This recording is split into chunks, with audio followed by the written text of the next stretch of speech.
Maganda, maganda. Sige. I'm sorry, Attorney Lopez. Sabi nino. Sabi po ito Sino ni yung nagtatanong na yan? ACT Teachers Party List Representative Franz Castro. Yan.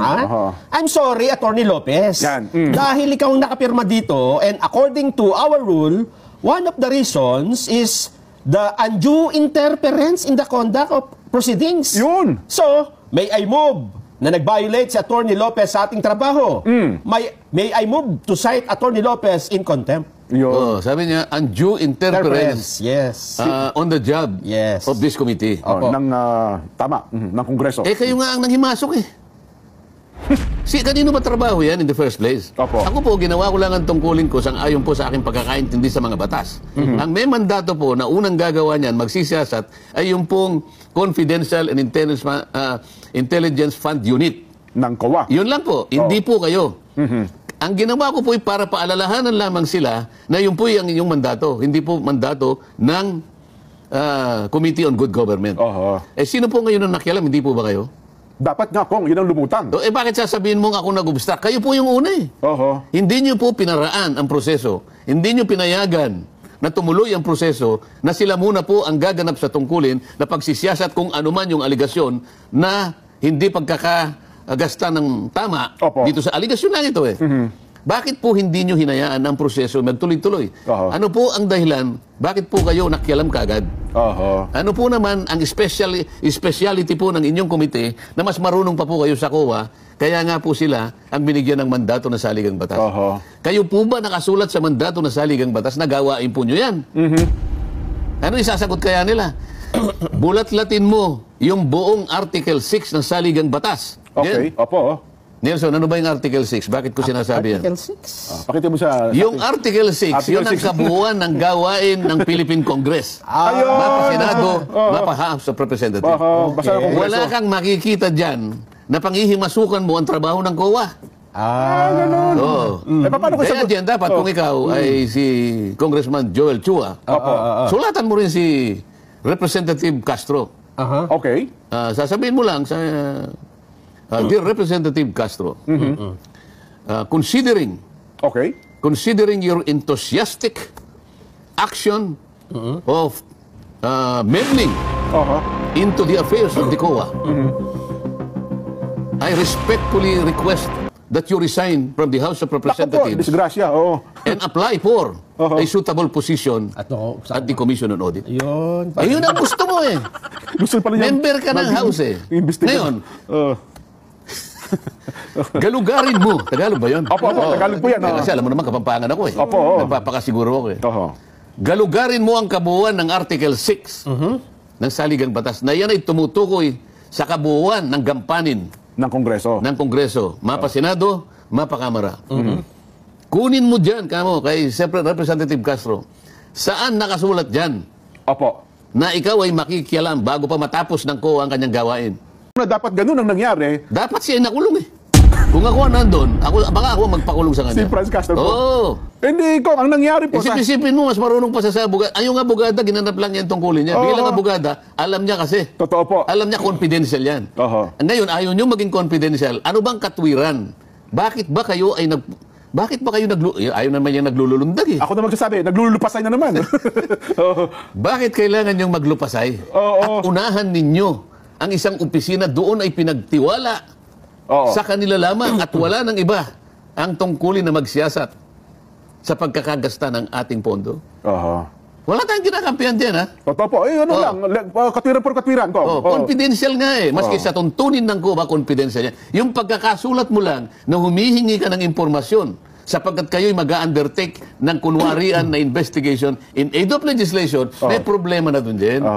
Pero sa halip nga po, Kong, na-questionin, ang motion na yon ni Kong Castro, sinang-ayunan, kaya nakulong tuloy. Sino sumangayon? Sino sumangayon? Doon sa hindi natin sinabi, no? Second, Your Honor. Manila 3rd District, Representative Joel Chua, who chairs the House Committee on Good Government and Public Accountability, then ask the lower chamber's sergeant-at-arms to Hindi, file a rule for Lopez. Ang ibig ko sabihin, Hindi, nung nag-motion. nung nag-motion, anong ginamit na dahilan? Oho. Bago pa yung sergeant at arms, maya-maya pa yan eh. Na-contempt, di ba? Oh. Di ba yung Kasi bago pinakontempt siya, mapunta doon sa naman kanina. contempt, anong ginamit na dahilan? Ay, ito pa Kong eh. Kasi hindi lang naman yung letter daw eh. Ha? Oo. Ito pa yung dagdag ni Congressman Castro eh. Oo.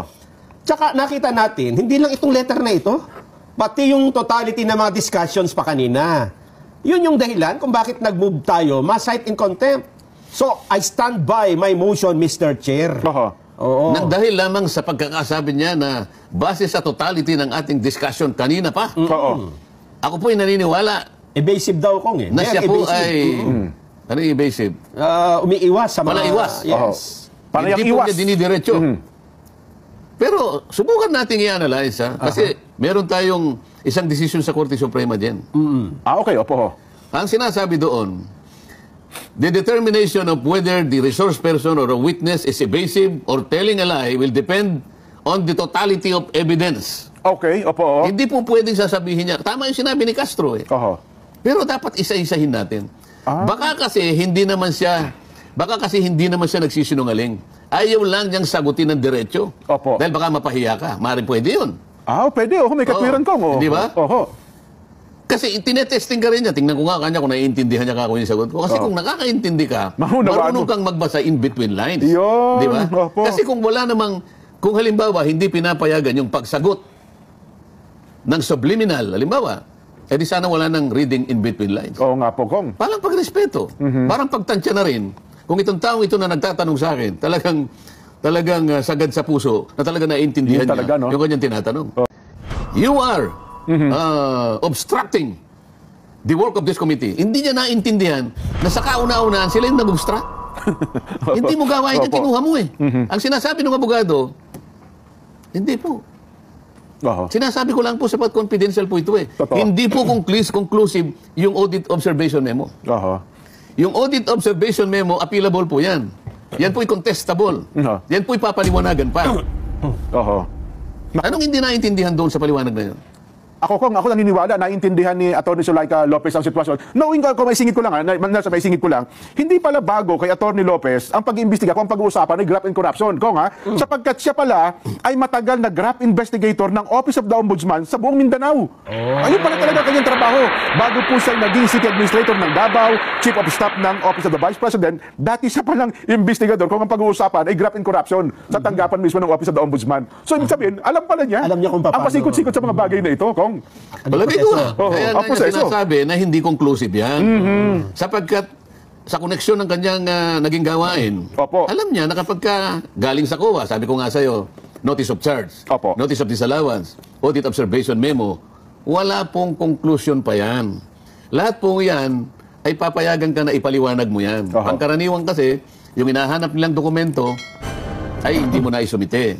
Pagkatapos, yung ibang mga requirements o yung mga ibang mga patakaran, hindi mo nasunod. Oho. Maring na-shortcut mo. Oho. Ganyan.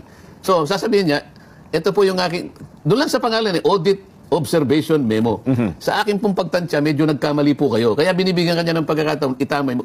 Kasi observation pa lang eh. Sagutin mo. Andun pa lang. Yan. Observation pa lang. Kaya nga pinasasagot sa'yo. Oh, ngayon, ito namang anong committee yun? Good Government Committee. Committee on Good Sa Government pangalan pa lang and Public Accountability. Sa pangalan pa lang, hindi nila ibinubuhay yung pangalan ng komite.